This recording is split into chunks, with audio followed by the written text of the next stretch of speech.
Before we begin, thank you very much to Transformers Energon did nothing wrong for joining the Patreon campaign. You can make me say it, doesn't make it true. Toy-wise, no, I don't think they did too much wrong. Show-wise, oh boy. If you liked it, that's fine. Not my taste. But thank you very much for the contribution. Thank you everyone who helps keep this channel alive by pitching in even $1 a month. All helps in the end. Alright.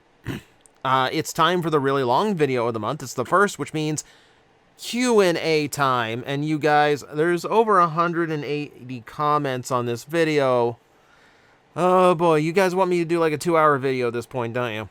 We'll try to bust through them as quickly as I can. Remember the rules. If you want to leave a comment for the next Q&A video, number 1, only 1 question per person, because we try to get these off as quick as can. Number 2, try to have questions with quick answers, nothing that makes me stop and think. Don't ask me to think of an entire series concept. Keep it TOS friendly. That should be obvious. Don't make it too personal either. And number 4, if you're just leaving a comment instead of a question below, then make sure it's marked as a comment so we can just go straight through it. We're trying to be fair to everybody here. So keep that in mind for the next one, and then we can just keep going and we can begin. Are there any Transformer characters you love the designs for but hate the character, or hate the design but love the character? That's difficult. You mentioned Cyberverse Drift, and yeah, the plot twist was really rushed. It didn't really fit him. I really don't like that characterization. I could say that for like the original IDW RC, I didn't like Murderous Intent RC, but the design was really cool. IDW Star Saber, super cool design, horrible character. I think that's the most obvious answer I can give. On the inverse, I'm not sure exactly who I would pick for the inverse. There's actually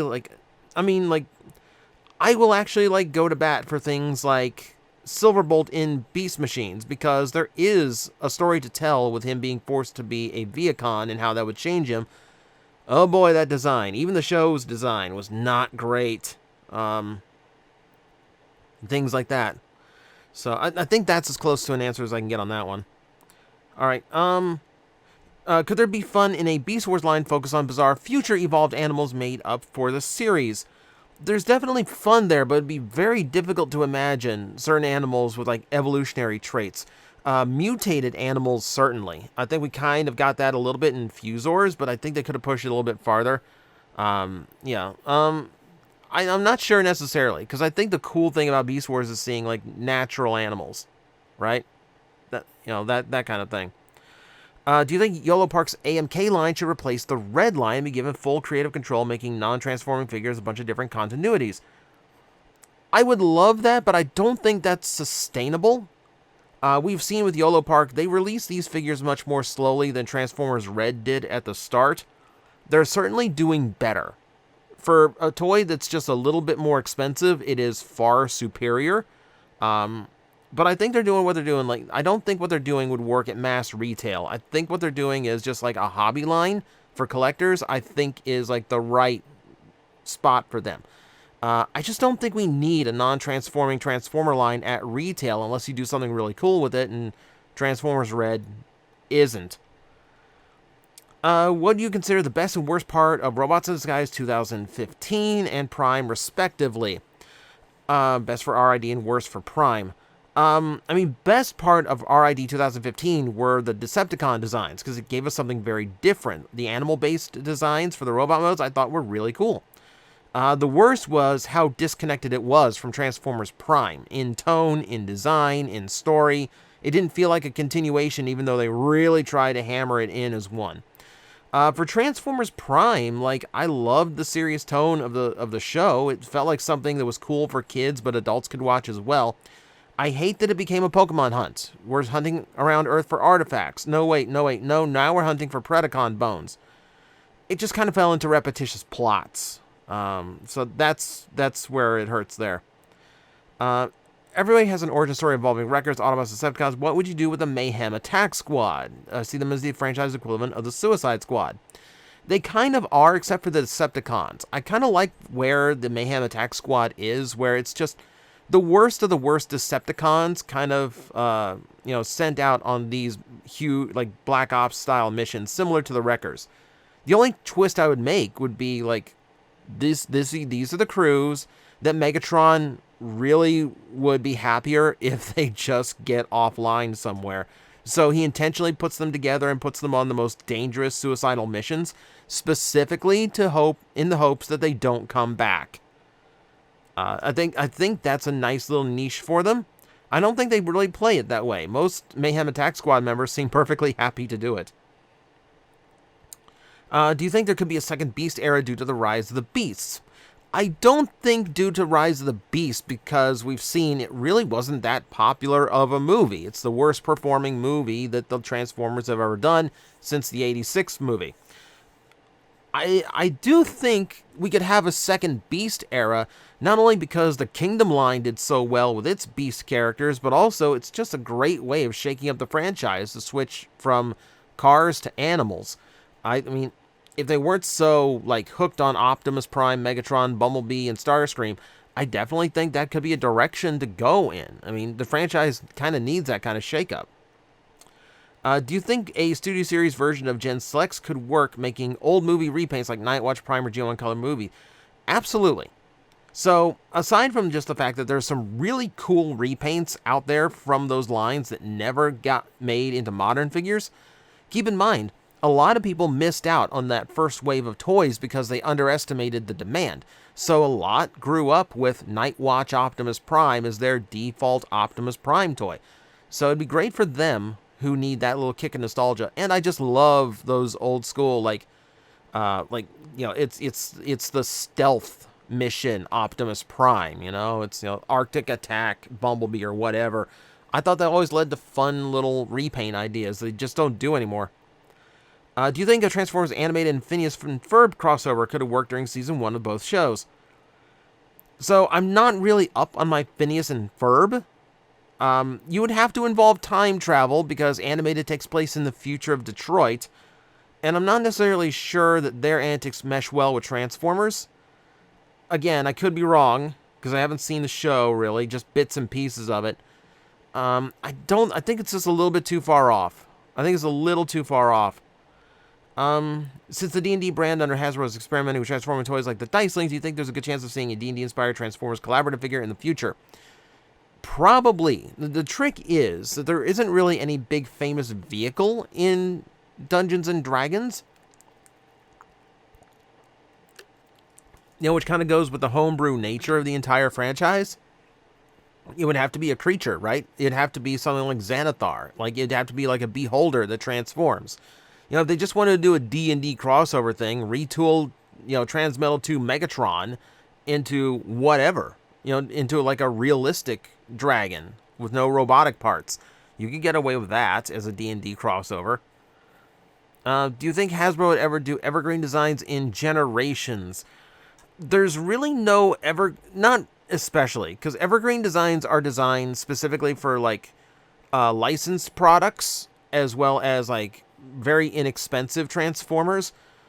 Evergreen, I don't think would do as well with collectors. It's really just to have something that looks like G1, but kids can still understand it and know that's Optimus Prime, that's Bumblebee. We've kind of done that a little bit, we've had Bumblebees in Generations that kind of look like his evergreen design. It's mostly because that's the modernization of that Bumblebee, I guess. But honestly, no. I don't think it's appropriate for it. Assuming Hasbro would make combiners after Menasor Commander Class, how would you feel about a Commander Class hotspot that also served as a pre-tool for RID-01 Optimus Prime? That would get way too complicated. Aside from the fact that the two don't transform or look alike at all, that's a lot of ask. I mean, you could technically do it if your hotspot is just the front section of the cab and everything else that forms the fire truck works the same way as Menasor with parts. But then you'd have to completely remove all of that, retool it into a completely new core, and then retool the cab section too. You'd have to basically do what they did with Ultra Magnus and Galaxy Upgrade Optimus Prime, except even more extensively than that. which is possible. It's absolutely possible.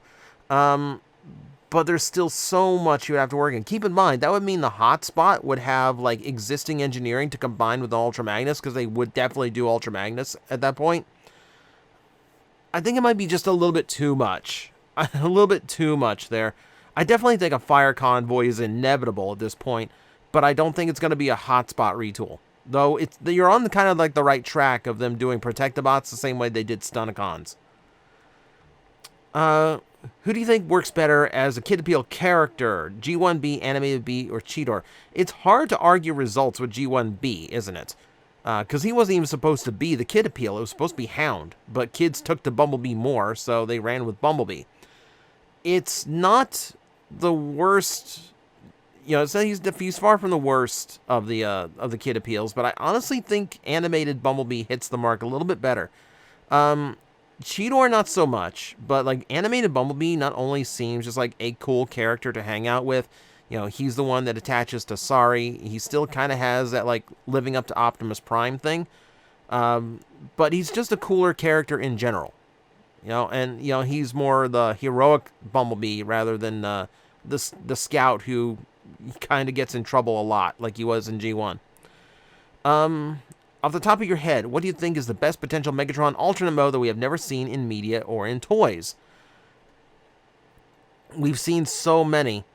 We've seen so many because they have to get Megatron away from being a gun.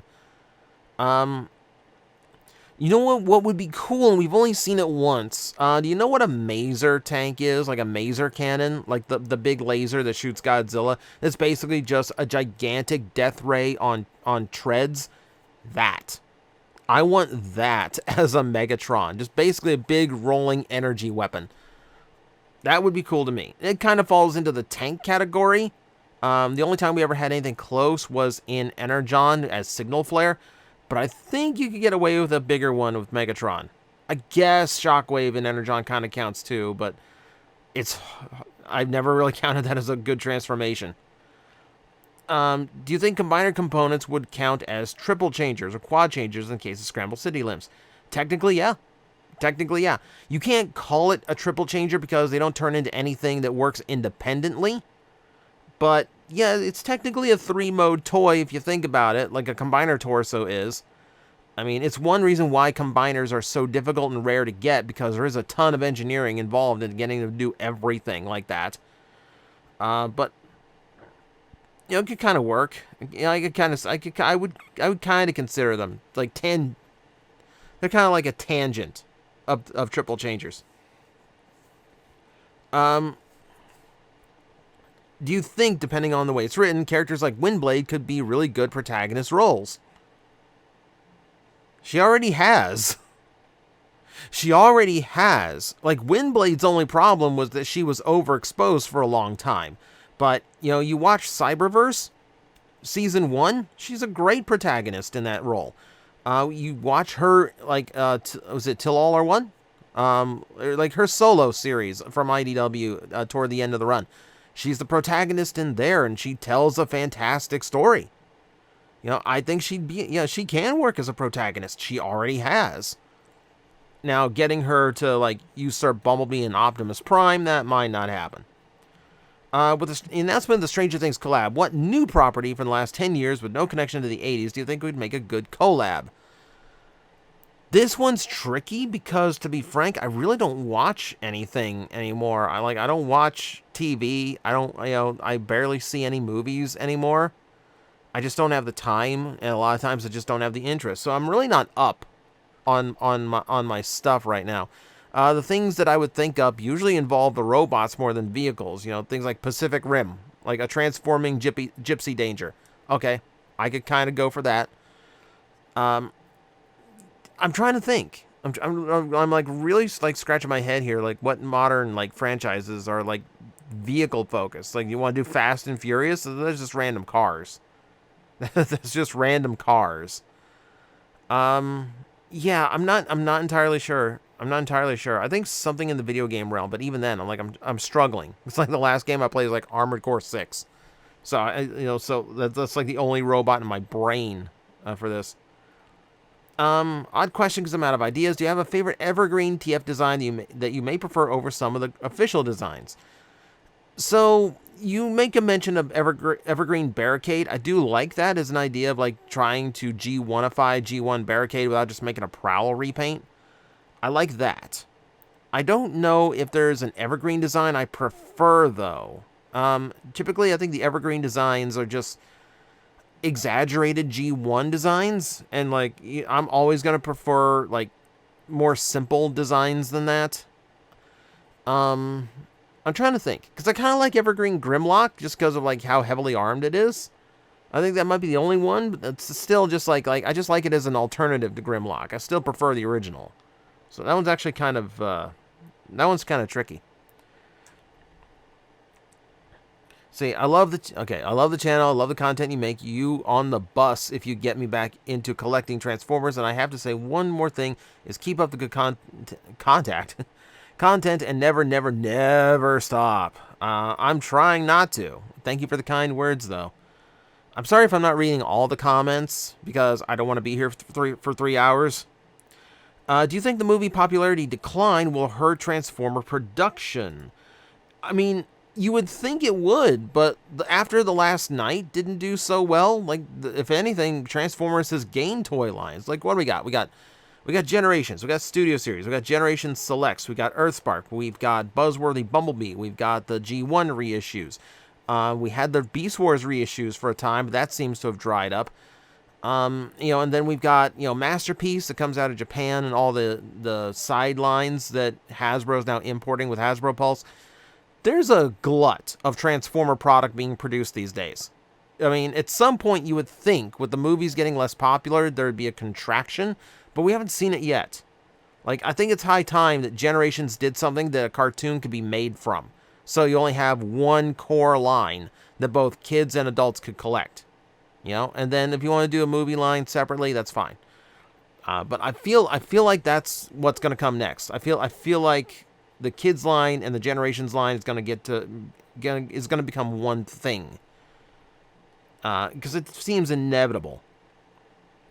What if they took the cassette animals and replaced the cassette forms with robot modes to make them their own characters separate from Soundwave?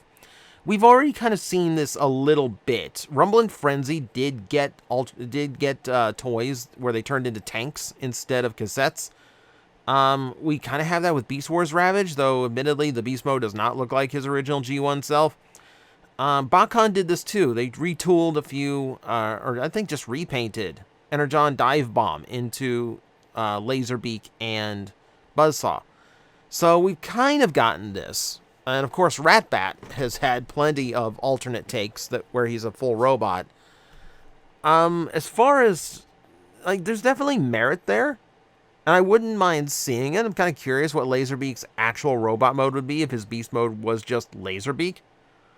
It would be interesting. Like, it just as an off take. I'd still prefer them to be the way they are. And, like, Laserbeak's bird mode is his robot mode. But an alternate take at some point in some line down in the future, I wouldn't mind. I wouldn't mind them trying that out. If Optimus Prime were to try and experience some Earth culture and play D&D, do you think he's play a character who's similar to how he already is, or do you think he tried to do something different from his normal style? I think Optimus Prime is such the paragon that you wouldn't see him do anything except lawful good paladin. I can't imagine him doing anything like Rogue. I can't imagine him anything other than lawful good because he's just too good. Now, Bumblebee, I think, would absolutely play something off character. Hot Rod would be very in character, but also like he'd probably be like chaotic good. In that sense, he'd probably play something more roguish. Yeah, that's a. What character classes would D&D would Transformer characters play? There's a video. There's a video. See. Why have we never gotten a Leader or Voyager class Warpath? He seems like the perfect character to do in that size. Now, you're saying that because he's a tank, and tanks are big vehicles, but he's never been depicted at that size. Outside of the War for Cybertron design, which never had a toy, and never really shown that much, even in the video games, No, he's just never been a big character, and the character usually comes before the vehicle. We've only had like the only exception I can remember is like, okay, Sea Spray's had a big figure, a Voyager class, but that was kind of like a halfway between movie and G1 Sea Spray. That was the intention by the design. And the only real one I can remember is Power Glide. Power Glide got an Ultra class figure in Universe 2. And everyone went, why is Power Glide so big? Because at the time, the vehicle size was important, but that's not the case anymore. I just don't think it's appropriate for the character. He's always been a small-ish guy. So, I mean, just because he's a tank, I don't think is a reason to make him a giant. Let's see. If you could only have one of your favorite IDW 2005-2018 character designs made in Generations, who would it be? That's tricky, because there's so many good designs, right? There's so many good designs. If I had my way, it would probably be the true form of Starscream, the one Windblade showed him. I love that design. I absolutely love that design, and it's such a good story moment for Starscream. I'm not going to spoil it because it's such a good story.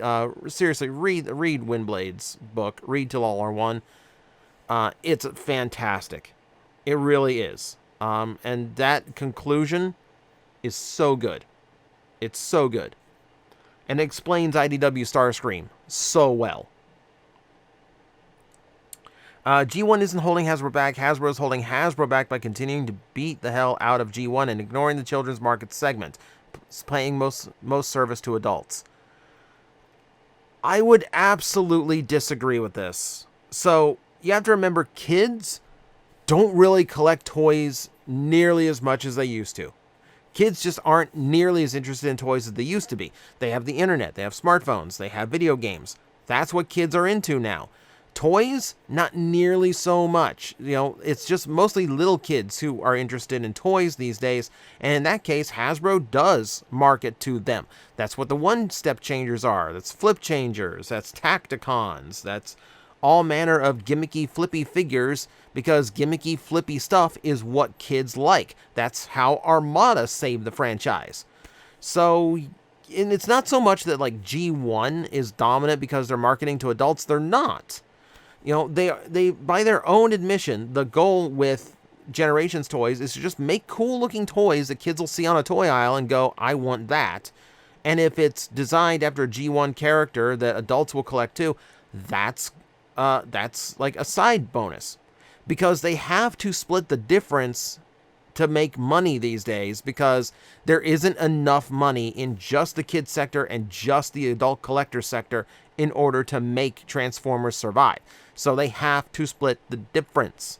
That's why Generations has things like Junkions, Fossilizers, Weaponizers, Modulators, Armorizers coming up, because they're gimmicky things that kids will mess with. So that's kind of, the marketing strategy. And I do think it's, and keep in mind, Hasbro spends, tens of thousands of dollars on market research to figure this stuff out, whereas you and I can only guess. And we don't have the numbers to know exactly how successful their kid approaches are. So it's kind of presumptuous to say, like, oh, well, G1 is, they're ignoring the children's market sector. Yeah. I don't think that's accurate. Unfortunately, I don't think it's accurate. What 3 characters do you want most in Legacy/Generations? So for myself, for my own personal taste, I want Rapido. I think I've said that before, because that's my boy in G2, and I don't want him to be a Prowl repaint. If I have my say in Legacy and Generations, man, I'm still open to like Transmetals. At this point, any Transmetal will do. Give me the Transmetal Megatron as a leader class, and without breakable parts, I want it. And beyond, who else? There's so many. I want Nickel. I want IDW Nickel as a cute little core class figure to go beside my Tarn. Like that, I think that's actually like really high up on my list too. Do you think Wild Wheel would make a good Merc like Higher Gun? Yeah. I actually think Wild Wheel could probably, like, Wild Wheel tone-wise, you could definitely make into some, like partner for Lockdown, I feel.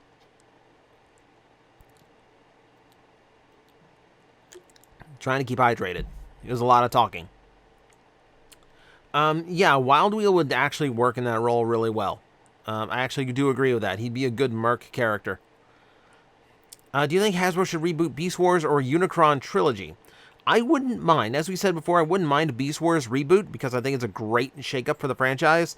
I'm not sure about Unicron Trilogy, though. Because remember, overall, Beast Wars does have a ton of popularity, and it's hitting that nice nostalgia point. And the Kingdom Beast Wars toys seem to do pretty well. But Unicron Trilogy, you got to remember, that's actually kind of a low point. A lot of people got into Transformers through that, but it's nowhere the success that Beast Wars or the movie was. I don't think rebooting that one would serve much use, but incorporating the Unicron Trilogy characters into modern shows, that I think we could do. But yeah, I'd be absolutely down for like the next cartoon to be another Beast Wars. Do you think they'll start doing tie-in comics for the crossover figures ever again, or do you think that's over? I kind of think that's over. Skybound's just now starting with the Transformers run. We don't know how successful that's going to be. And really, like, the comic books, yeah, like, they were okay. I think for starters, we have to get some more interesting crossovers going here. Stranger Things is fine. Don't get me wrong there. But, it's not hitting that, like, these two franchises seem like they are, like, made for each other type thing. And it's a licensing nightmare, by the way. Back to the Future doesn't really have a toy line right now, so they got to do that. Ghostbusters was, Hasbro got the license for Ghostbusters toys, so that made that easier. Anything else gets tricky. Really tricky. Megatron has had multiple alt modes or been planned to have multiple alt modes. Do you prefer Megs as a regular Transformer with one alt mode or multiple? While we do have some really good triple changing Megatrons out there and a new one coming out soon, I really do prefer him as just a single alt mode. I really prefer when triple changing is like a specific sect of Transformers rather than just like anyone's a triple changer. The Titans Return line, all the Voyagers being triple changer, that was neat. But it didn't really feel right. Optimus Prime as a tanker jet didn't feel right. I don't know. I kind of prefer Megs as just one vehicle, honestly. Have you ever considered finally doing that Armada Optimus Prime episode of Plastic Addict? All the time. Unfortunately, yeah, there's gold plastic syndrome to worry about with those figures. But also, the age of that figure... it's very easy to get one where the motors don't work anymore. In that case, it's actually very hard to actually make the toy perform what it needs to perform. I still have my Armada Prime somewhere. I have no idea if it still works or if the gold plastic is still intact, but I wouldn't... It's hard. It's hard. The repaints of Armada Optimus Prime that don't have gold plastic aren't cheap. And I don't want to spend that kind of crazy money getting a 20-year-old toy for the sake of doing one Plastic Addict episode. Not when I have plenty of material just waiting in a bin for me to have the time to write and film an episode. What are your opinions on Samurai? As only real exposure to Power Rangers as a kid, airing Nick way back then. I'll be honest, I peeked into Power Rangers Samurai mostly because I really liked the Japanese version, Shinkenger. I thought it did some neat things. I'm glad they stuck with the female Red Ranger appearing. I'm glad they stuck with that storyline. I wasn't a fan of, like... For some reason, they have completely new suits when they go into the Zords. I thought that was ridiculous. And I didn't think it looked very good. To be honest, though, I didn't really watch the full series, so I can't really say for certain. Yeah, mostly, like, I don't really watch Power Rangers these days. Do you think the original Red Jason could be considered the Power Rangers version of Optimus Prime, since both are good leaders and try to always do the right thing? You could say that of a lot of Red Rangers. I mean, kind of, yeah. Like, he's like the Paragon type. I mean, you could put him up in that seniority role. Maybe not so much now. He's in a little bit of legal trouble. But it's not a bad comparison. Outside of, like, Zordon would be like the Alpha Trion in this situation. You know, Jason was the leader, but really he was like field commander. And Zordon was actually the leader of the team. So it's a different dynamic. See, could a new Power Ranger series work as a space opera, either live action or animated? Man, there's a lot of Power Ranger questions in this one. Here's the thing. I think you need the connection to Earth. I think you need, like, yes, you can make Power Rangers work as a space opera. It worked for Q Ranger, but I don't think a Power Ranger series would work that way. You need it to take place on Earth so kids can actually feel that connection and actually, like, have concern for what's going on in the episode. You know, the Earth being in danger means a lot more than KO-35 is in danger. What kid doesn't know what KO-35 is. So it's I think it would work as a space opera, but I think it needs to remain like Earthbound. In your opinion, why Soundwave didn't stop Starscream from tossing Megatron out of Astro Train in the '86 movie? So keep in mind, Decepticons will Decepticon.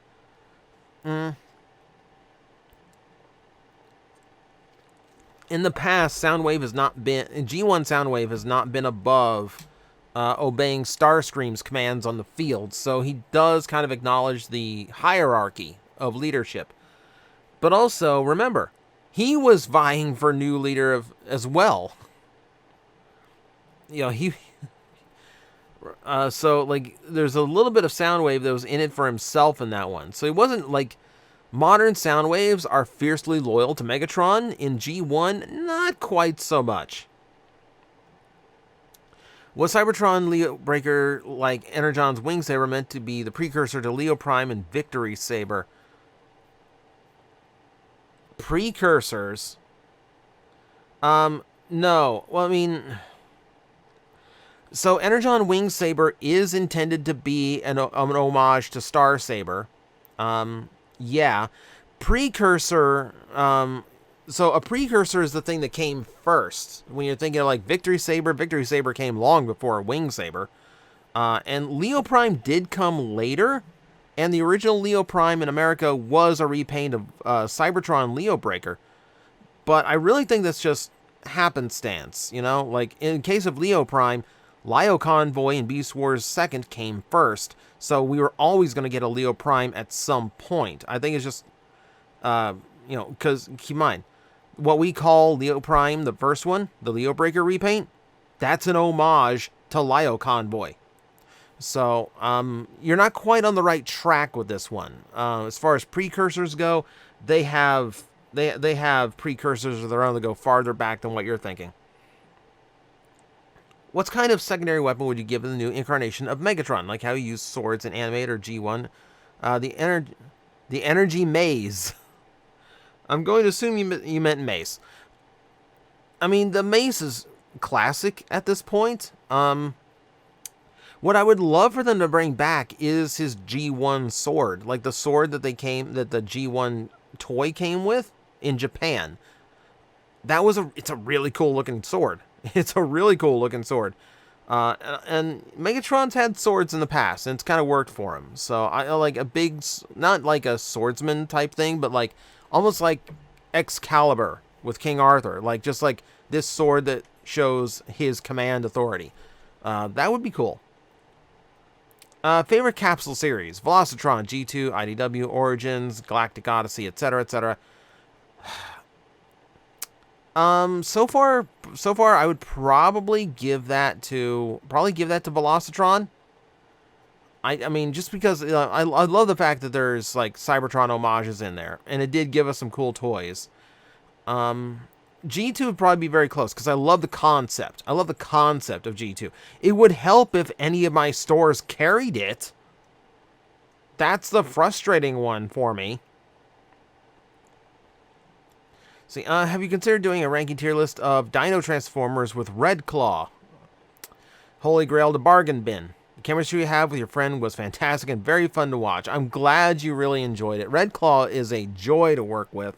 We were trying to get that video done forever because both of us have a crazy busy schedule. At some point, I don't want to do like... I have a Patreon request to do a tier list of Dino Transformers. I think there's so many of them, though. There's so many of them, though. It's already very long to do a tier list by myself, especially one's going to have like 50-odd toys in it. To do one with another person, that gets difficult. I want to do another video with Red Claw at some point.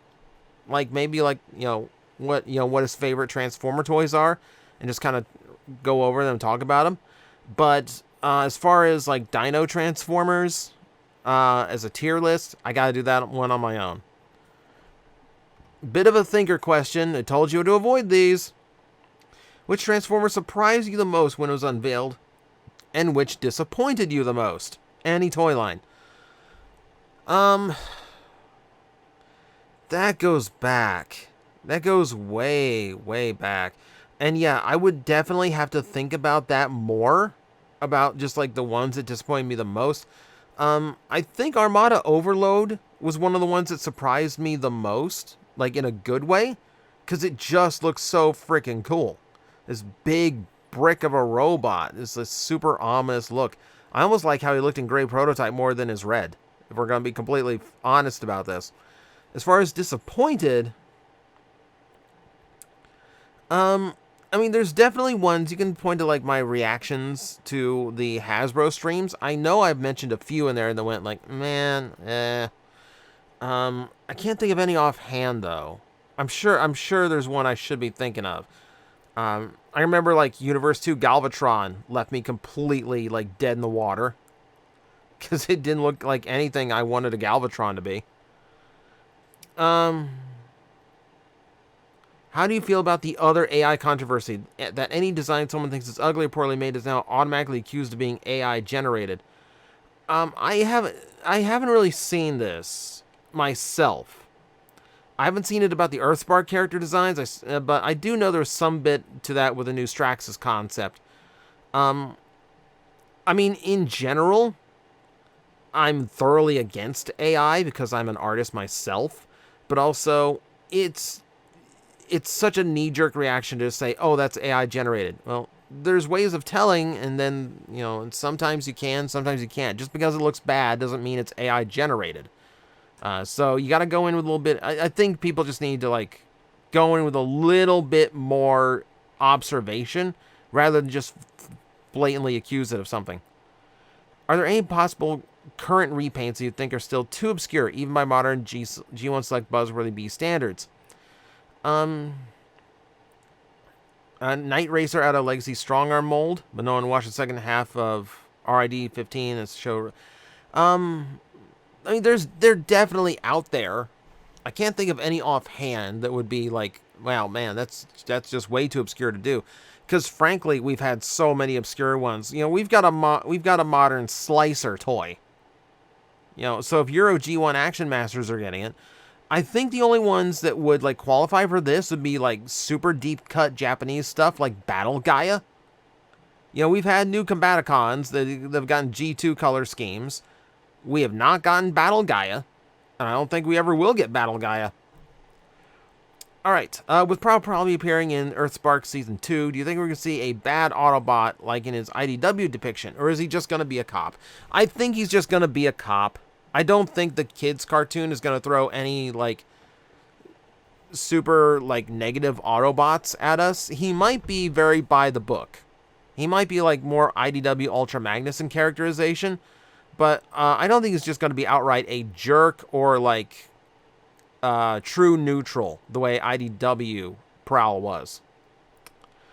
You've listed your favorite videos before on this channel pertaining to mostly your various old reviews and the like, so I'm wondering, what is the TJTV episode you're most proud of doing? Man, going back to TJTV. So, at the time, it was Sonic Underground, because I got the Nostalgia Critic to actually, like, cameo in that one, which is a minor miracle in and of itself. I am not really a fan of the guy now, so it's hard to say. I like G.I. Joe Extreme and Cyber 6 because they are videos that I think are not only entertaining, but they prove a point. As far as complexity goes, I really like the Double Dragon video because I did the split screen with my evil duplicate, my evil descendant character, and working in like scripting that went back and forth between us. And I think like the video itself might not be seamless. You might be able to see the seam between us, but the dialogue I thought worked really, really well. Would the Borderlands games work as a basis for a Transformers game? I mean, that's mostly just a first-person shooter with RPG elements, which, yeah, and then, vehicle gameplay, yeah. Transformers is so hard to work in to a modern depiction. Now, this is just me, like, you know what? I really love my Borderlands, so a Borderlands game with Transformers art in it, like, I would be down for that. Yeah. Give us your idea for a modern super mode Optimus. This is another thinker. You're thinking of like concepts that would have me just going like, oh god. I really don't think, but honestly, I don't think this is difficult. Really, I think you just make his trailer break down into armor for Optimus Prime himself. Maybe not in the Power Master way. Maybe more in a RID Optimus Prime way, where you just kind of break it apart and he gains like this silver armor across his body. Like, that's kind of how I would want the modern super mode to be. How would you think a remastered Beast Wars show would do? Modern designs and CGI with the original show's voices and audio. I've had this thought before, and yeah, you could do that. But if you're putting that much work into animating a completely new series, then why wouldn't you just make a whole new cartoon and do something new rather than rehash the old stuff? Yeah, Beast Wars doesn't look very pleasant compared to modern CGI cartoons, but it still holds up. So why would you just like remaster it and go through all the work of reanimating 52 episodes and then do nothing new? You know, ultimately, like, it'd look nice. Presentation-wise, it would be fantastic. But I think you'd be missing opportunities, and I think you're replacing something that doesn't need to be replaced. If we're going to be completely honest. Alright,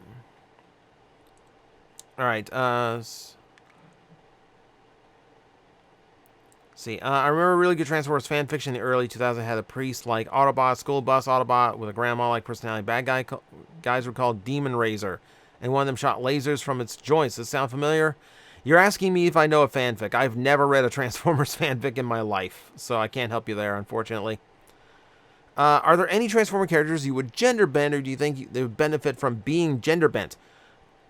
I don't think anyone benefits from it. I think it's just an interesting thing to do if the character is appropriate for it. You know, we have gender-bent Skywarp now, which I think works because there's nothing inherently male about Skywarp's presentation previous to those characters. I do think there's possibility for it. I don't know who I would do offhand. It really, to me, it's not about the characters that would work for it. It's what would work for the story. You know, what are the characters that we haven't used in a while? What were the characters that would be interesting to throw into a brand new Transformer series? And, you know, is this an appropriate character to add some females to the ranks? That's kind of where I'm like, that's kind of where my mind goes. It's not a matter of this character would be good gender bent. It's a matter of, is the character good for the story, and would it be interesting to gender bend them? That's kind of my approach. If Shock Blast comes back as Shockwave's brother, what do you think Shockwave would think about him? Would it be disgusted that he even remotely related to him, or a perfect henchman? Definitely wouldn't be a perfect henchman, because Shock Blast is kind of out doing his own thing. I think Shockwave, more than anything, would be ashamed that his brother was so much more chaotic than him. And so much more hard to control. You know, I don't know. It'd be like he'd be a begrudging brother to him. I don't think he'd be happy about Shock Blast. With how well Futo PI did, which Kamen Rider series would you like to see get an anime sequel? Did Futo PI do well? Because we haven't gotten a second season to finish off the manga. And the second season would have been the more interesting one, because that would have gotten into forms for Kamen Rider Double that never appeared in the original show, like Fang Trigger and Fang Metal. You know, that's kind of what I was excited for, and it didn't happen. And there's no announcement of a second season, despite the manga being wrapped up and the story just being there and ready. So yeah, it's something like that. Something like that. If as far as like what show I would want another like sequel of, there's plenty of characters and stories for Gaim that you could absolutely do. Xaid. I think Xaid's style is perfect for like an anime. Like a super bright, colorful anime. I think Xaid would be fantastic. Are there any non-Transformer video topics you have in the back burner but are afraid to release due to potential low viewership? Anything from D&D. I'm avoiding doing TJOmega until I absolutely have something I have to talk about. Mostly because I know it's not going to do well in the views. I've also said that before, there's a Mega Man retrospective in my brain going that would be like a 10-part series or something, and I don't think anyone on this channel would really be interested in it. You can tell me you would be. But unless thousands of you tell me you would be, I can't really go off of that. Alright, do you think a retold Legacy United Silverbolt would be a viable crossover series Wolfman? I mean, potentially yes, because the wings on that toy don't really incorporate into anything. You could retool it into just like being a straight up wolf, and actually make a Wolfman, yeah. If you want to continue that crossover series, that's actually not a bad idea. Do you think any of the Transformer animes will ever make it to Crunchyroll? Probably not. There really isn't a high demand for them. And really, honestly, they're not really that high quality, you know? Because it's just kind of like because Second and Neo were, after school anime. So, they're kind of rush and quick in production. And for the G1 animes, the stories aren't really as interesting, honestly. Like, I like some of them, but I don't think they do well in a series like, on a service like Crunchyroll. What if Hasbro were to make both dinosaur and dragon themed Transformers from all series or new? What if Hasbro will make both dinosaurs and dragon themed Transformers from all series or new? 7. I don't know. If you're asking me if I just want dinosaur and dragon Transformers in a new series, yes. Yes. If a Transformer existed during the Renaissance, what would they turn into to maintain stealth? Probably horses. Probably horses. About the only thing they had back then. Yeah, no vehicles, no major land animals. Yeah, you're looking at like horses. That's about it. If Hasbro made a deal with Studio Trigger and decided to make Transformer toys, would you put them in Studio Series? And do you think that Dyna-Xenon would need to be a Commander class price point? Potentially for everything that toy does, yes. I would just love Studio Trigger to do a Transformer series. That would be mental. But I don't think you'd put it in, wouldn't put it in Studio Series because that's an animation studio and that still falls under Generations. Like, we haven't gotten to that point in Studio Series. We're just throwing in, like, animation studio stuff because that's just, like, normal Transformers at that point. Would it be an interesting concept if Primus and Unicron were not their own individual entities, but rather two sides of the same coin? So they're kind of depicted like this. It's in some fictions, but it's not the take I would do. Like, I would put, like, the take I would go for is if Primus was like the singular being, and Unicron is what split off from him, kind of like Piccolo and Kami from Dragon Ball, where Piccolo is the evil side, Kami is the good side. Instead, it would be Unicron. Like, Primus would split out his evil nature, like all the negativity in him, which would create Unicron, and what's left becomes Cybertron. And that's why he's a planet, because that's why he's stuck in planet mode, because he's not complete enough to transform anymore. That's kind of where I would go with that. What do you think of the new full-action Kyoryujin and the prospect of more full-action Sentai Mecha toys? I kind of wish it was compatible with the old figures, or if they would make like more of more of the dinos for that toy. But I do like the idea of going back and redoing DX figures with higher articulation. That's cool. I don't know when it would be appropriate to do that again, but I like the idea. I like that that's a potential thing. Would you get a set of third-party McChangeables that had modern transformations and modern aesthetics, like more like the Robo or Dino they were emulating, but transforming into mini items? Basically, what I want modern changeables, the McDonald's Transformer toys. Yes, I would love them.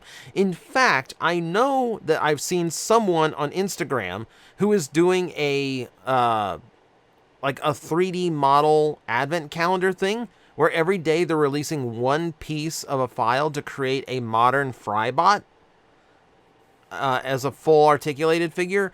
I'm absolutely grabbing it. Once all 24 parts are out, I'm grabbing it. What single show version universe continuity of Autobots you choose to defend you? Marvel, G1, RID, Armada, Animated Prime, etc. The others will attack you. Jeez. I mean, if that many Autobots are coming after me and only one team of Autobots could protect me, you gotta go for, like, the most powerful ones amongst there, right? Which is kind of hard to narrow down. That's more difficult. That's way more difficult. Man, that's way more difficult. I would probably maybe go for the RID-01, actually. Because they had power-up forms. You had a lot of like really powerful combiners on that team. You had Omega Prime. That one might stand the best chance. That one might stand the best chance. If you had to choose a female character to be leader of the Decepticons, who would it be? That's difficult. Because there really aren't that many good, like, powerful females on the Decepticon side of things. Yeah, honestly, you got me here. You got me here. Because I really don't think there is, like, a powerful female character amongst the Decepticons that could actually do that.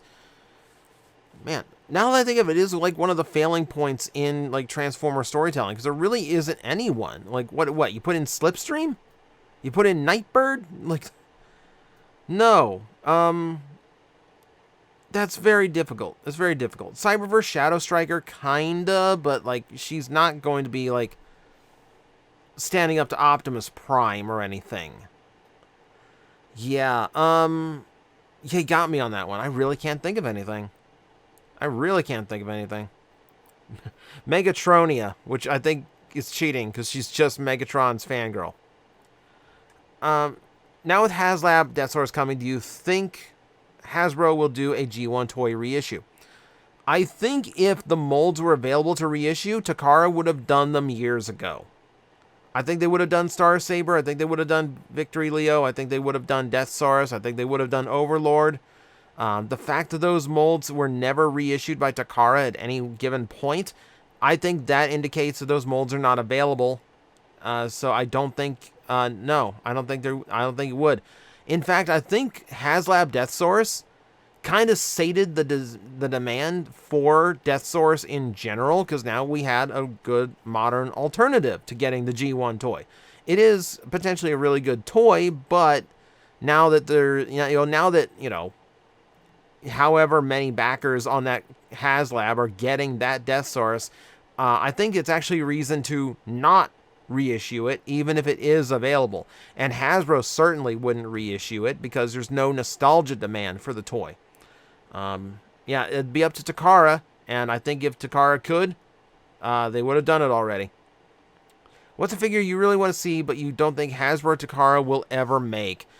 That's almost impossible to ask at this point, because we've had so many coming out of left field that I never thought were possible. You know, we've got super obscure characters. We got characters from IDW 2.0, which I never thought would get toys. We've got, obscure comic book characters. Like, it's really, like, everything's on the table now.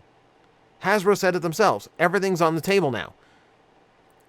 If you want to go, like, I don't think they'll ever make it, like, Beast Wars Mutants. Like, they're never going to make Beast Wars Mutants again. There's a lot of those Fusors they're never going to make. For as much as people want it, and even I want it, I don't think you're going to see a redone Torka, for instance. Even if they go full on like, modern Beast Wars toys. Yeah, I think that's as close as I could come. Like, I would love to see a Voyager class or Leader class Torka. I don't think it's ever happening. Let's see. Favorite Studio Series figure without no 87 or Gamer Edition. It's very hard to answer that because I really, really, really do not like movie Studio Series figures. They're overcomplicated. I don't like how they feel. Yeah, I just really, really, really, really dislike those toys. I actively avoid buying them. The only one I've really liked out of them, I think, was the Jet Shatter. I think that's about as close as I can get to saying, like, yeah, that's the one I liked. That's the one I liked. Let's see. You mark comments. Please mark your comments so I don't waste everyone's time. Yeah, see, comment. I please mark them so we're not wasting, because this video is going to go way too long as it is. We are already approaching the hour mark. I'm only halfway through. Let's see. Dinoxenon was Cybertronian. What kind of personality would he have? Here's the thing. I haven't seen Dinoxenon. I haven't even seen SS Gridman. Like I said, I've not seen anything lately. So I can't tell you. I'm sorry, I cannot tell you. What did TJ Epsilon do? He knows what he did. He knows what he did. Can't bring it up in public. Just understand. It's for the best of everybody. Which design for the King of Braves is your favorite? Absolutely, Genesik Gal Gaigar. I love how feral it looks for a robot. Love that design. Let's see. What are your thoughts on Disney Imagination Belt? I think it's super cool they did it. To actually, like, acknowledge if Disney goes out of their way to rip you off, you know you've done something right. So if they're willing to rip off Kamen Rider belts for their own toy, okay, that's fair play. That's kind of fun. It's expensive, so I'm probably not getting it, but I do think it's really cool. They're having an actual screen in the belt is really cool. What's the worst alt mode you can think of? You could see it happening, but you don't think it should. I mean, we could go ridiculous there. Toilet. I know there's non-transformer ones that turn into toilets as gags, but, like, why? Worst plausible alt mode. I mean, there's construction equipment that's super ridiculous. Like a steamroller is kind of a neat machine, but it's also super slow, and it would not come in any handy whatsoever. Zamboni. Just like an Autobot whose sole purpose is to smooth out ice. Let's see. You can remake one Optimus that hasn't had a newer Siege to Now interpretation. Which one and what class? It's been mentioned before. RID Optimus Prime, Fire Convoy. Like, we kind of saw what they did trying to do a modern Cybertron Optimus. That was a disappointment. But a Commander class Optimus Prime from RID 2001, that would be cool. What mold would you use for a Pokemon crossovers figure? We mentioned the mold before. We use the base. The basis would be Transmetal 2 Megatron, and we do a Charizard. I think the go-to you'd think would be Pikachu, but Charizard is also, like, super high demand Pokemon, and we have plenty of Dragon Transformers to work with on that one. Is there any salvaging TJTV, even just the older videos, to be able to go back and watch? I do have some of them up on Dailymotion, but not all of them, because some do get taken down. The Kamen Rider one especially, Toei is adamant that they will not let me have that video online. So the ones that can be online are online, but you will never see them on YouTube. There is no chance of ever seeing them on YouTube because I'm going to get flagged. I'm going to get in trouble. I'm not going to risk my channel to do it. Let's see. How would you feel about a Transformers Legacy series, and what would be the premise? You mean like an actual TV series? Okay, again, it is multifaceted. It's another one of those questions where like I'm gonna have to sit and think about how like the premise, the characters, what would work, and all that. That's not a type of question to ask me here. So I apologize if I'm skipping through that. What are your thoughts on Fire Emblem Three Hopes? I've never played a Fire Emblem game. So yeah, no, I can't answer that one, unfortunately, which I feel bad because you also left a question, the question I had to censor out. I do apologize for that. Unfortunately, I just really have no basis to answer that one. Did you get any of the 2007 Real Gear robots, and which was your favorite? I did. I got most of them. The repaints were hard to find, but I got all the original releases for the mold. I can't remember the names because they had really weird names. The MP3 player that turned into Laserbeak I thought was super clever. That one I really liked. And the game controller I liked. I really liked that one. Like, that's the one I wish I had gotten the repaint because it's green. What were the alt modes for a Shattered Glass DJB? There's a question. There's a question.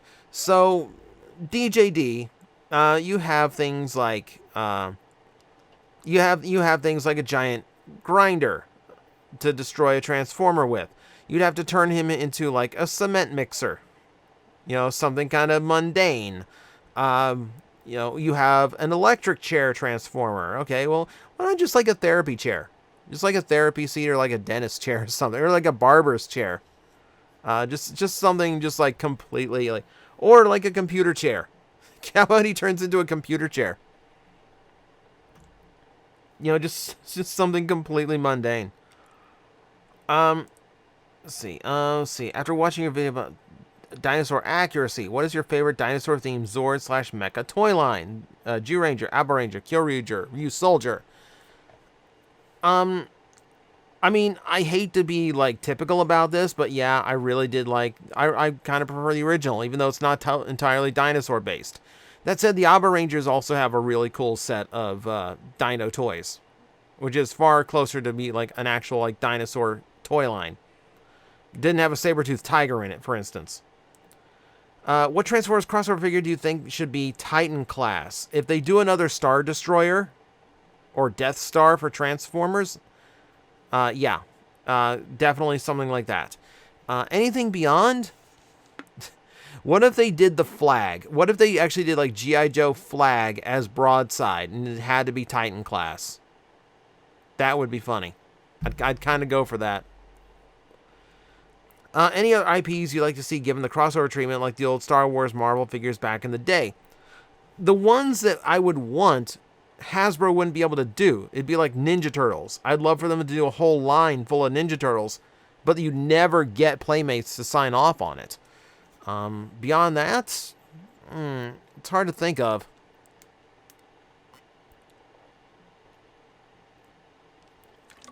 I mean, the major brands that Hasbro actually could do that for have already been done. Transformer Star Wars and Transformer Marvel. I'd really just like them to take another stab at the Marvel, because I thought the first run was really good. I thought they were fun toys, but they definitely could have been better in the engineering department. Get Takara to actually help out on them. Do some modern characters. Be a lot cooler. If Hasbro sold the Transformers brand to someone else, who would you want to see the property and make the toys? That's a scary prospect. The thing is, it's Takara that really is the engineering behind those toys. So it'd be really Takara that would be doing it. Keep in mind, the Transformer brand is licensed. Like, it's weird. It's weird. It's a weird cross thing between Hasbro and Takara. So it wouldn't be just a decision of one company. But beyond that, the only one really would be Bandai. Especially now that they know how to make Sentai mecha that actually articulate. Okay, now, like, that'd probably be your only option, really. If you could do a series where Optimus and Metroplex combine to fight Unicron, how would you do it? You realize Metroplex isn't nearly as big as Unicron, right? Not even remotely close. That'd still be like a mini-con trying to battle Tidal Wave. So you wouldn't really work in that one. Yeah, I don't think that works. I don't think that's a fight. I don't think that's a fight. Even if Optimus Prime is like became like the core of Metroplex, you know, the way he does with like Omega Supreme and Energon. Like, you'd have to do like some make my monster grow thing, which always looks silly, and I never really like when they do it. Yeah, I don't think that would work, honestly. Bumblebee or Cliffjumper? I hate to be typical, but Bumblebee. I think it has to be Bumblebee. Let's see. Is there a reason why we will never get a Transformers Legacy animated series? Because it doesn't hit the nostalgia point the G1 does. We are getting Legacy animated stuff. Like, we are getting those in the toy lines, but really, again, you're facing two juggernauts that are just way more profitable for Hasbro, so they're not going to go strictly to animated. Have you ever played Fabula Ultima, the TTJ RPG? No, I have not. Really, my tabletop experience is Dungeons & Dragons. A little bit of Vampire the Masquerade that I was terrible at. A little bit of Werewolf the Apocalypse. A little bit of old Star Wars RPG. And I don't even remember how I played it. So, yeah, really, I'm just a D&D player. That's really the only tabletop I've actually got any know-how for. Did you ever go on the Transformers ride at Universal Studios? No. I thought about going to Universal Studios when I went up to TFCon in Orlando, but I wanted to do Galaxy's Edge at Disney so much more. I need to do Universal Studios at some point. I've never been, and I feel like I need to do the Transformer ride at some point. I might be going to TFCon LA, and Galaxy's Edge there is basically the exact same as Orlando. It'd be fun to do, like, just to see if there are differences between the two. And I just really want to go back and build another lightsaber. But I feel like if I actually go out to LA, I do know a few people who go theme park jumping on, either Friday or Thursday. I might see if any are planning to do that, and I might tag along. Because Universal Studios out in California, I think, is where the Megatron is. What piece of content would you love to make a video on, but it shouldn't due to a quick death on the YouTube algorithm? We answered this question before. It is like the Mega Man retrospective. It is like new episodes of TJOmega. Like, even to tie it into my current D&D streaming game that you can watch live at Gob the Goblin's Twitch channel every Thursday at 9 p.m. Eastern. Even if I tied it in with that and told stories from that game, I don't think it would catch nearly enough interest. I've been trying to get people to push over to other things I do, gaming-wise. It just doesn't work. The algorithm doesn't want me to do anything but Transformers. What is your favorite Transformer from your most hated Transformer toy line? So, there's two we could talk about here, and it's either Beast Machines, in which case it is Skyhammer. I know it's a super weird one, but I love that toy, and I hate the fact that it's translucent plastic nightmare, because mine broke on its own one day, and I'm scared to replace it. But and then we're talking Titanium would be the other one, and in that case it would be the RID Optimus or the Beast Machines Cheetor. Ironically enough, that's actually a really, really good Beast Machines Cheetor. Unironically, it's actually decent. Do you think you could do a series of playing any random game for video content? I've toyed with the idea of doing a Let's Play of a Transformers video game as, like, a rainy day thing, like, heaven forbid, but, like, if I had a family emergency or a medical emergency and I couldn't do videos for a couple weeks, okay, here's the thing I can post. There won't be shout outs in it, but it keeps the channel going while I am on, sabbatical or whatever. I don't think it would do particularly well, but, the thought has crossed my mind, yeah.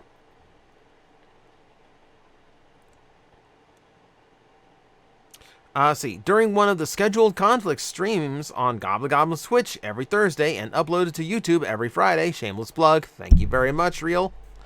Gob mentioned that you and him have actually heard live cannon fire before. What's the story behind that? So, it's not much of a story. We went to a medieval fair, and one of the things they did was live cannon fire. Now, yes, there are historical cannons still in function. You have to have a license to actually own them and operate them. And only in a limited capacity. Most of the rounds were blanks.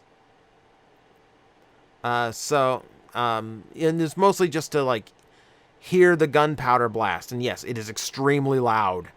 And the bigger cannons, you can actually feel force off of them. Will Gamer Edition ever release another good figure besides War for Cybertron Optimus Prime? I hope so. That toy gave me such high hopes for War for Cybertron, and it just seems like it's tanked ever since then. Sheesh. Let's see. Comments. Is it bad thing that for whatever reason now I just can't find myself having any enthusiasm toward anything Transformers at all now? Well, you watch my channel, so you obviously have some interest in Transformers. That's perfectly fine. Burnout is absolutely a thing. Just lack of interest or waning interest is absolutely a thing. Don't stick around in the franchise if you're not enjoying it. Don't feel like you're obligated to stick around, and do not feel like you have to keep going even though you don't like it. If you're not really excited for anything Transformers, take a step back. Just go do something else. Find a new hobby. Get a new interest, whatever it is. And Transformers will be around if you're in the mood again, or if anything comes up that sparks your interest. It's completely okay to feel like you don't really have the feel for the franchise anymore. That's perfectly valid. And don't feel bad about it. It's not a bad thing. Happens to us all. I'll admit right here, right now, I really don't have much enthusiasm for Kamen Rider these days. I still love the franchise, but nothing they've really done has gripped me the way that a lot of the old shows did during the Heisei era. Super Sentai is the same way. I fell off of Super Sentai a long time ago. I have not watched a series all the way through since I think Q Ranger. So, it's fine. Take a step back, and if the interest returns, great. If not, that's fine too. Let's see. What was your opinion of the new Dungeons & Dragons movie? Have not seen it. I should have seen it. Haven't seen it. Let's see. Comment. Do you think Beast Wars Retracts will ever find love, or is he forever doomed to a lonely life? You know what? The poor boy has ended up on clearance aisles twice now. I think it's just time for him to accept his fate. Favorite movie Megatron design? I think Dark of the Moon's design told an interesting story of him for once actually trying to hide as an Earth vehicle because of how damaged he was, and actually trying to disguise his damage. That was a more interesting story for a Megatron, because it showed an extra facet of his personality I don't think they ever touched on again. I mean, the Last Night design isn't bad either, but I think Dark of the Moon had the best one. Are there any TV shows you would like to sit down and watch but don't actually have the time to get into? Some of the modern Kamen Riders. Never finished Geats. Really should have. Ahsoka, I know, is supposed to be really good. Didn't watch it. There's a few Marvel series I didn't watch that I knew were good, or at the very least, it sounded like something I would be into. Yeah, there's just a few. Like, generally, TV these days doesn't really interest me anymore, if I'm being completely honest. I have a TV. You can kind of see it behind me, but it's covered in toys at the moment. That TV hasn't been on in like 5 years. Seriously. I don't really do anything TV-wise anymore. Who's your favorite Steven Universe character? Haven't seen it. Didn't watch. Do you think turning Soundwave into a 4-part mini-con combiner could work? The 4 parts being Laserbeak, Ravage, Rumble, and Frenzy. I don't think so, because even the 4 combining into him, he needs to be big. He needs to be authoritative. You know, like he's not second in command of the Decepticons, but he's Megatron's right-hand lieutenant. You know, he doesn't have a short leash on him like he does Starscream. No, I don't think that would work. It's better if you want to do a 4-part mini-con combiner, it's better to just do a new character. Like, don't cram Soundwave in there because, and also remember, that will take away from what Laserbeak, Ravage, Rumble, and Frenzy are. If they're just components of Soundwave and they can't exist independently, now you're taking away from them too. So, you know, so it's, yeah. Do you think the art style of Vizzy-Pop could work on Transformers? Hey, here's something I have watched. I have watched Hell of a Boss recently. The art style, probably not. Probably not, because it's way too fluid. It's way too curvy and cartoon centric. Maybe in an Transformers animated style, but I don't know. I don't think it would quite work out. Now, the character designs are beautiful. The animation's great. I don't think it would work in a Transformer realm, though. It's really hard to get an artist who does things like that to go, okay, now do all mechanical stuff. That generally is hard for them to do. Let's see. If someone started a religion based around Demolisher and his 2-wheeled glory, would you join?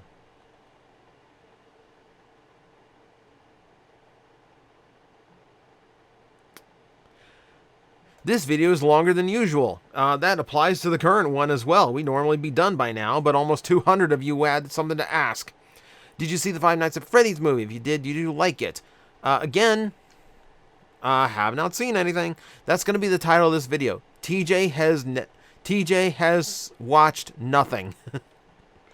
Yeah, don't ask me, like, did you see this? Because the answer is probably going to be no. In the case of Five Nights at Freddy's, I'm not a fan of the franchise, and I'm not a horror guy, so that's 2 reasons why I am not going to see the movie.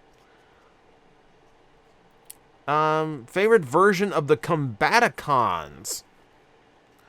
I mean, there's only a couple of actual depictions of them if we're talking about, like, general depictions of the Combaticons.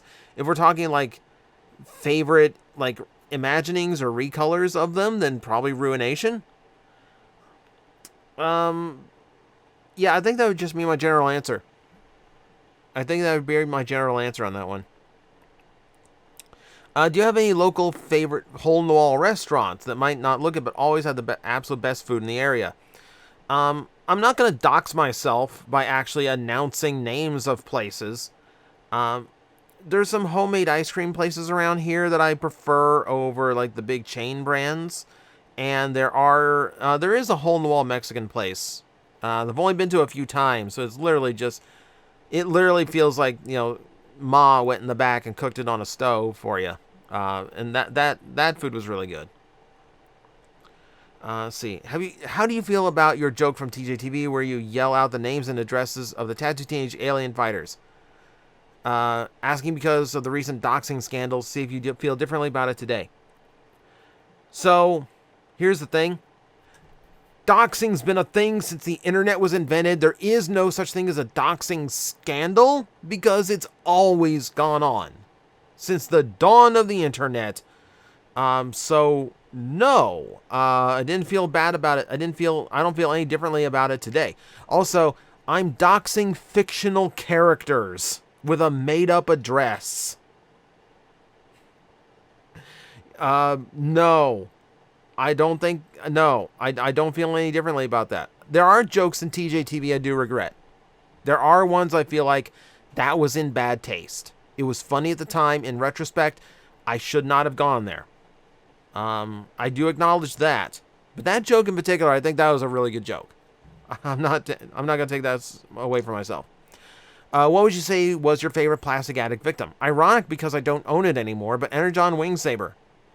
You know, and that's kind of why I did the video the way I did, because, you know, yes, that's a really cool figure, but functionally as a toy, it is really, really bad. It exists mainly just to be shirt and pants for Optimus Prime, and in that he does really well. He looks really cool in robot mode. He's kind of a Tetris block in vehicle mode, but he kind of makes it work. Beyond that, he's a big brick. It's one of those toys where I acknowledge that in physical form, he is kind of bad. But overall, I still love him.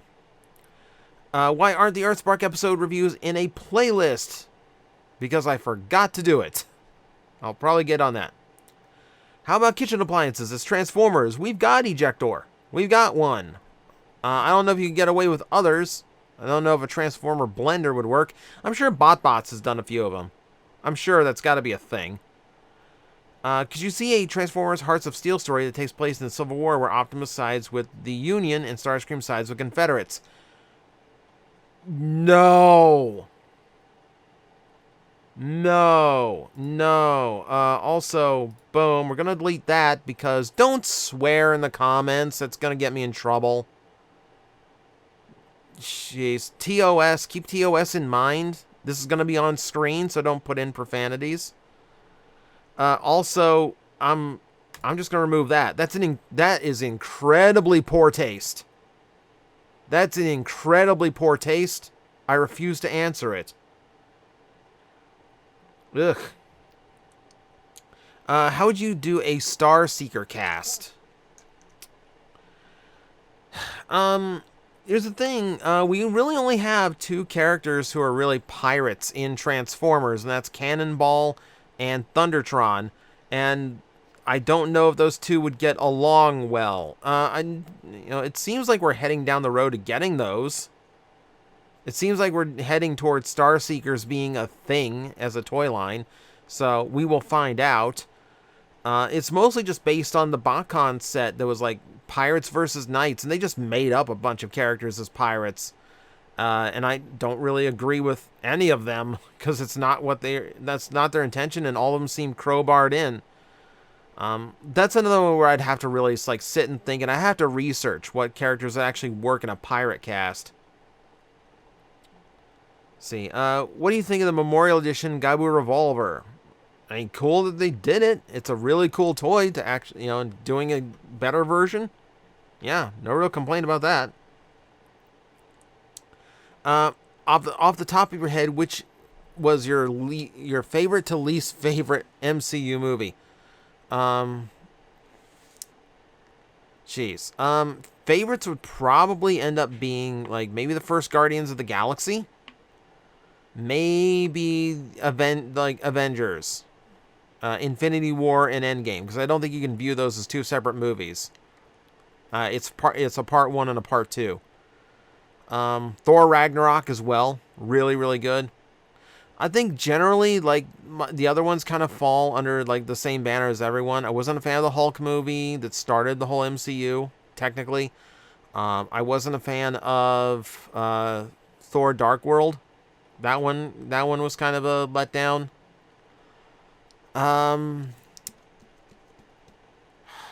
Is there any others? Because I have avoided. I used to watch every Marvel movie that came out, and a lot of them lately I've just been avoiding. I didn't see Marvels. I didn't see Shang-Chi. Didn't see. I only like a few months ago saw Doctor Strange and the Multiverse of Madness. That was okay. Yeah, like. Yeah. Yeah. I can't really. Yeah, I think it's the best I can do. Reminder to do that Night Racer video someday. Oh, that's Night Racer's such a headache. Favorite TF rivalry?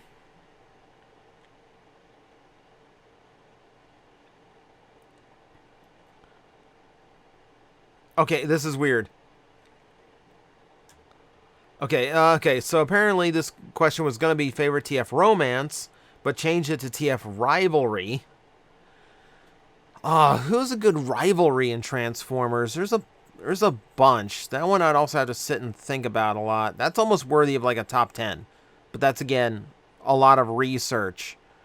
What characters did have like a notable rivalry? I mean, like Dinobot and Rat Trap had a friendly one that was absolutely fantastic. So there's that. Cyberverse had Skybite and Jetfire. That was amusing.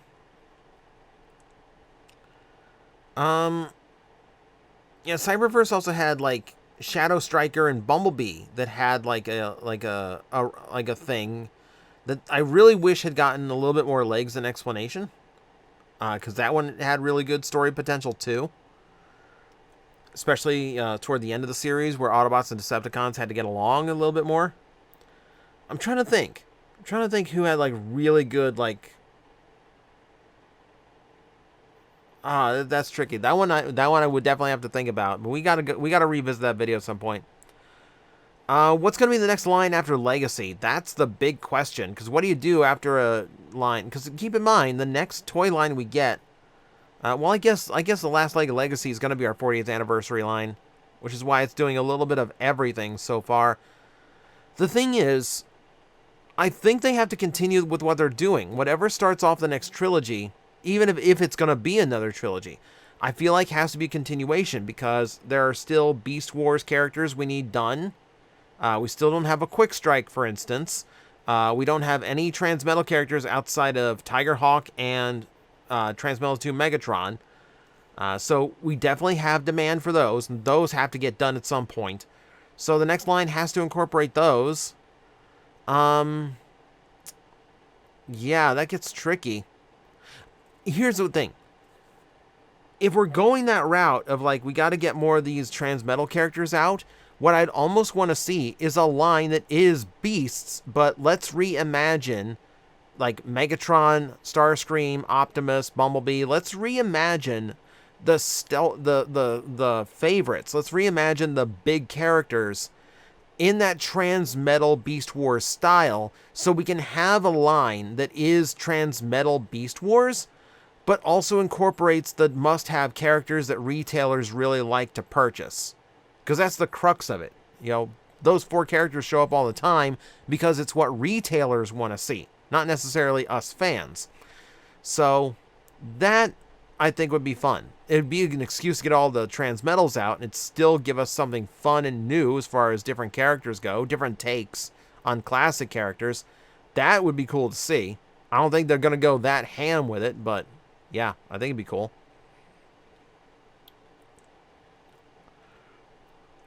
D&D was never a boys club. I played since 2E. There were always girls and POC in the groups. We never mentioned POC. Don't bring race into it where race was never mentioned. That was never a point. Don't do that. Don't ever do that. Don't like grandstand like that. Because now you're putting implications in what I said before. Okay? Don't do that. Don't do that. And I'm sorry, no. D&D was primarily, like a lot of things. It was kind of a boys thing. You played with girls in 2E. That's fantastic. It wasn't nearly as widely accepted as it is now. That's the thing. Let's see, what starship class from Star Trek would you like to command? A Galaxy class is too much responsibility. Give me something like Voyager. Give me just like a smallish ship. It's just something like that. Transformers with facial hair, yay or nay? When it makes sense for the characters. When it makes sense for the characters, go for that. Top 3 Transformer comic book artists. I will admit, I don't know the artists as well as I know the writers, so it's hard to say that. I will tell you, Guido Guidi is still my favorite Transformer artist. So I got to go with that one. If I have to pick 3, I'll also throw in Josh Perez, whose art I really, really love, and probably Josh Burcham. I really love the Beast Wars run in IDW. We'll throw those in just so we can have a solid 3. All right, where am I at? We're almost at the end here. Let's see, tips for selling on eBay, Mercari, Facebook Marketplace. Your best bet with whatever you're selling, don't try to get top dollar.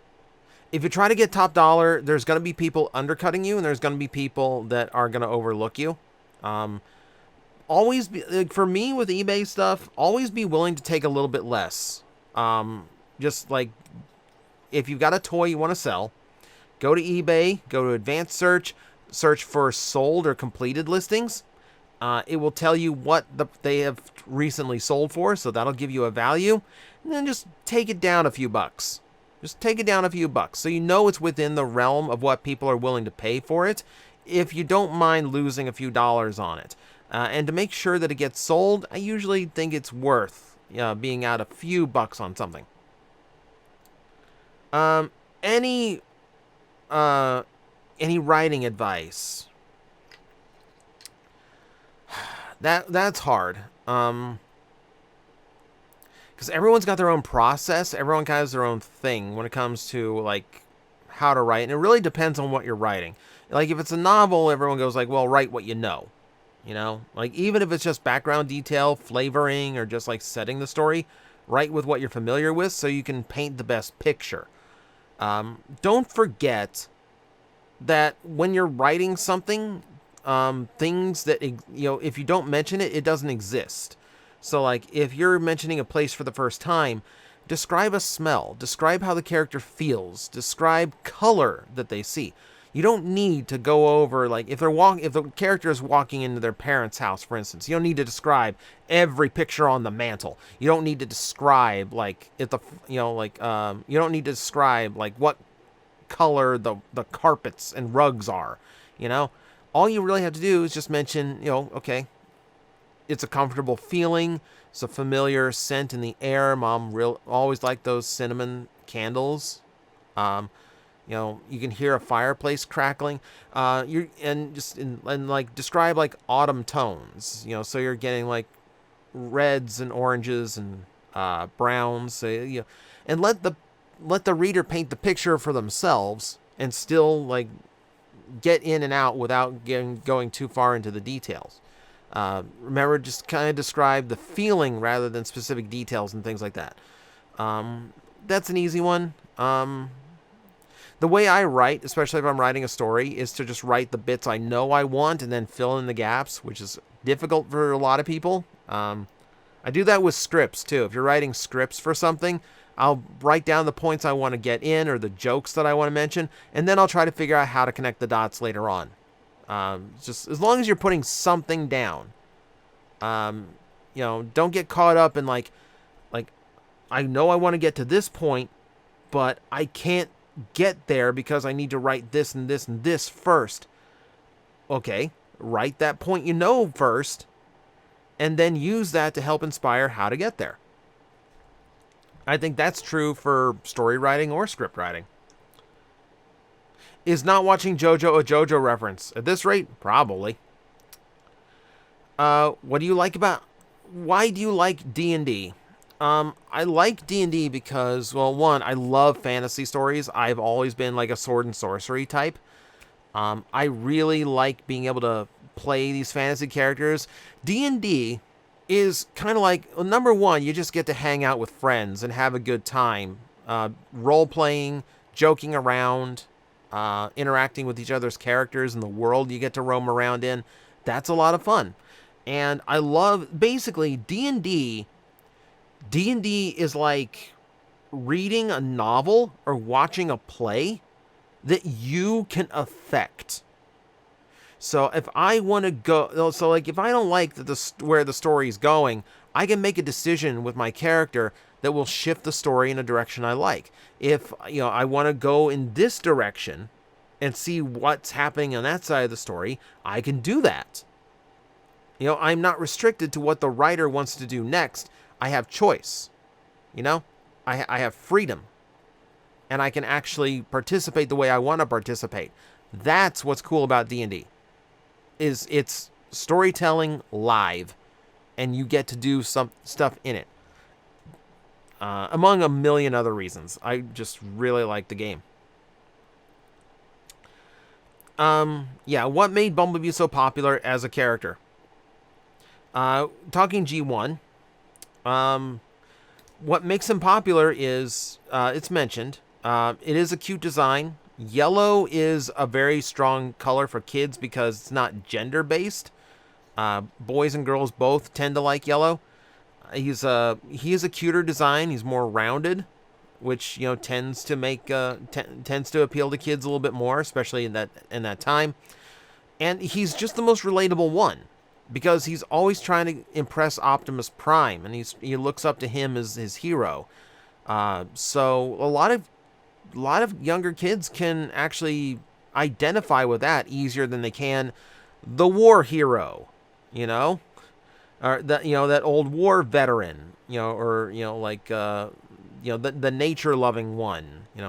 You can like those characters, but to relate to a character is more difficult. So when you have Bumblebee, who's gets to hang out with the humans, so he gets to participate the way that you would participate in the story if you were there.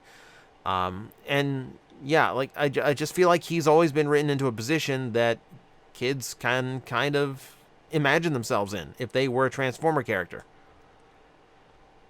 And at the end, here's the end. Why does the aligned continuity make no sense? Because that's what happens when you tell a whole bunch of different writers that this is one canon, and then you don't give them a series Bible to follow. You don't, the left hand doesn't tell the right hand what it's doing. Aligned was a good idea. It became a mess because Hasbro did not have enough oversight on it, and they weren't really controlling how things went. If you're going to do aligned continuity like that, then the people who make the video games, the people who make the novels, the people who make the cartoon all have to have the exact same story beats and all that. The problem is, writers are never going to want to stick to other writers' story beats. They're always going to want to do their own thing, and that's exactly what happened. So it just became very disjointed, very messy, and yeah, it doesn't make sense, and it doesn't work. And that is going to do it for this month's Q&A. We're up to an hour and a half on these things. You people are absurd. If you made it this far, thank you so much for listening to all of this inane rambling I have done. So as always, remember the rules. If you want to have a question, leave it in the comments below. Only one per person. Nothing that I have to stop and think about. Quick in and out answers only.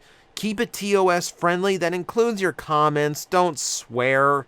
Don't start fights. Just be nice, and just be nice in the comments below, please. Don't ask anything too personal. And if you have a comment, please mark it as a comment so we don't have to take up time reading through things that aren't questions. So thank you once again for watching yet another monthly Q&A, and as always, I will see you next time. We parlay with the captain. You would think a werecroc is going to listen to elvish rules of piracy. Of course it would be the freaking elves that invented parlay. I had to think of a quick replacement for the French.